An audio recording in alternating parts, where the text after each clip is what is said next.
वही उसके हमले से कार भी आउट ऑफ कंट्रोल हो जाती है, पर उसी वक्त एना टॉर्च की रोशनी से टूथ फेरी को वहां से भगा देती है। आखिर वो सब उस लाइट हाउस पर आ गए थे। उन्होंने बड़ी लाइट चलाने के लिए केरोसिन भी डाल दिया था। अब वो सब सीढ़ियों से ऊपर उस बड़ी लाइट के करीब आ गए थे, पर लाइट अभी बंद थी।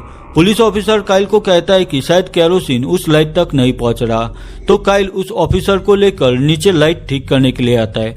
उनके पास लालटेन थी, जिससे रोशनी की वजह से वो लोग टूथ फेरी से अभी सेफ थे। काइल और ऑफिसर नीचे आकर देखते तो वहां पर केरोसिन की पाइप लीकेज थी। वहां पर लीकेज की वजह से चारों ओर केरोसिन फैला हुआ था। काइल वहां आकर उस लीकेज पाइप को ठीक कर रहा था, पर उसी वक्त लालटेन की रोशनी कम होने लगती है और वहां टूथ फेरी आकर ऑफिसर को ले जाती है। हमले से काइल भी नीचे गिरता है और बेहोश हो जाता है। वही दूसरी ओर एना और माइक के पास भी लालटेन की रोशनी कम होने लगती है। टूथ फेरी वहां आकर सब कांच तोड़ने लगती है और उन दोनों पर हमला करती है, पर एना और माइक वहां से कूदकर नीचे काइल के पास आ जाते हैं। नीचे थोड़ी रोशनी थी, जिसकी वजह से टूथ फेरी कुछ नहीं कर सकती थी, पर काइल समझ गया था कि वह ज्यादा देर तक टूथ फेरी को नहीं रोक पाएंगे। तो काइल उस बड़ी लाइट की स्विच ऑन करने की कोशिश करता है, पर वहां तक वह नहीं पहुंच पा रहा था। तो माइक उस स्विच को ऑन करने के लिए आगे बढ़ता है। वही टूथ फेरी भी अब वहां काइल की ओर आगे बढ़ रही थी, पर तभी माइक उस स्विच को ऑन कर देता है। वहां पर रोशनी से टूथ फेरी तड़पने लगती है और वहां से चली जाती है।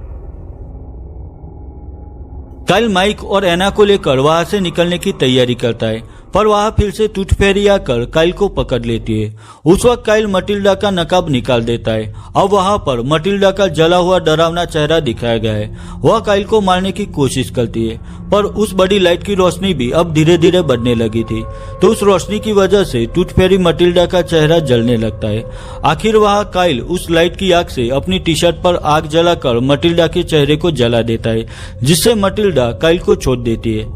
अब आग की वजह से मटिल्डा बुरी तरह से जलने लगती है। आखिर वहां पर मटिल्डा खत्म हो जाती है। वही काइल, माइक और एना भी अब सेफ थे और बस यहीं पर डार्कनेस फॉल्स मूवी खत्म हो जाती है। ईयर 2003 में रिलीज हुई डार्कनेस फॉल्स फिल्म को IMDb पर 5 आउट ऑफ 10 स्कोर मिला है। वही रोटन टोमेटो पर इसे 9% एंड ऑडियंस स्कोर 34% मिला है। अगर आपको यह वीडियो अच्छी लगी है तो इसे लाइक और शेयर कीजिए, और मेरे लिए कोई भी सजेशन है तो मुझे कमेंट सेक्शन में कमेंट करके बताइए। तो मिलता हूँ अपनी नेक्स्ट वीडियो में, तब तक के लिए बाय।